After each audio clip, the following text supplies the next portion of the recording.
ମାଲିକେ ବହୁତ ଦିନ ହେଲାଣି ଆମର କିଛି ଭିଡ଼ିଓ ପଡ଼ିନି, ସେଥିପାଇଁ ମୁଁ ଭାବିଲି ଆଜି ଗୋଟେ ଭିଡ଼ିଓ ଏଡିଟିଂ କରି ନିଶ୍ଚିନ୍ତ ପକାଇବା। ମାଲିକେ ଆଜି ଆମେ ଚାଲିଲୁ କିଛି ମୂର୍ତ୍ତି ଘରୁ ଆସିଥିଲା ତାକୁ ଆଣିବା ପାଇଁ। ଯେହେତୁ କିଚିମିଚିଆ ଖରାବେଳ ହେଇଥିଲା ତ ସେଇ କିଚିମିଚିଆ ଖରାବେଳେ ଆମେ ବାହାରି ପଡ଼ିଲୁ ଆମ ଫ୍ୟାକ୍ଟ୍ରିକୁ। ମାଲିକେ ଆମର କିଛି ମୂର୍ତ୍ତି ମଧ୍ୟ ଘରକୁ ଯିବାର ଥିଲା, ତାକୁ ମଧ୍ୟ ଆମ ସାଙ୍ଗରେ ନେଇଗଲୁ। ତାପରେ ଆମେ ଶହେ ଯାଇ ଆମ ଫ୍ୟାକ୍ଟ୍ରି ପାଖରେ ପହଞ୍ଚିଗଲୁ। ତ ମାଲିକେ ଫ୍ୟାକ୍ଟ୍ରିରେ ବାପା ମଧ୍ୟ କାମ କରୁଥିଲେ, ଲାଗୁଛି ଆଜି ବୋଧେ ଅର୍ଡର ଅଛି ଲିମ୍ବ କାଠରେ 2 ଫୁଟିଆ ମୂର୍ତ୍ତି। କାମ ମଧ୍ୟ ଏପଟେ ଆମର ପୁରା ଭୟଙ୍କର ଟାଇପ୍ର ଜୋରସୋରରେ ଚାଲିଥିଲା। ତାପରେ ଆମେ ଘରୁ ଆସିଥିବା ମୂର୍ତ୍ତିକୁ ଧରି ଘରକୁ ଫେରିଲୁ। ମାଲିକେ ମୁଁ ଏଠି ଆପଣମାନଙ୍କୁ ଗୋଟେ କଥା କହି ରଖିବାକୁ ଚାହିଁବି, କୋଉମାନେ ଚାହୁଁଛନ୍ତି ଆମେ ମହାପ୍ରଭୁଙ୍କ କାମର ଫୁଲ୍ ବ୍ଲଗ ଆଣିବା ପାଇଁ କମେଣ୍ଟ ନିଶ୍ଚିତ କରନ୍ତୁ। ମାଲିକେ ଆସିବା ରାସ୍ତାରେ ମା ବାଟମଙ୍ଗଳାଙ୍କର ମଧ୍ୟ ଦର୍ଶନ ପାଇଲୁ। ଫାଇନାଲି ଆମେ ଏବେ ଆସି ଘରେ ପହଞ୍ଚିଗଲୁ। ତାପରେ କ'ଣ କ'ଣ କାମ ଆସିଥିଲା ମୁଁ ଟିକେ ଚେକ୍ କଲି। ଆମର କାମ ଆସିଥିଲା 5 ପିସ୍ ପତିତ ପାବନ ଆଉ ତା ସହିତ 2 ସେଟ୍ ମହାପ୍ରଭୁଙ୍କ ଗଣ୍ଡିଗୋଲେଇ ମୂର୍ତ୍ତି। ତ ମାଲିକେ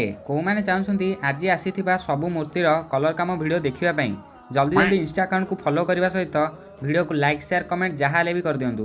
ରହୁଛି, ଦେଖା ହେବ ପୁଣି ନେକ୍ସଟ ଭିଡ଼ିଓରେ। ସେ ପର୍ଯ୍ୟନ୍ତ ଜୟ ଜଗନ୍ନାଥ।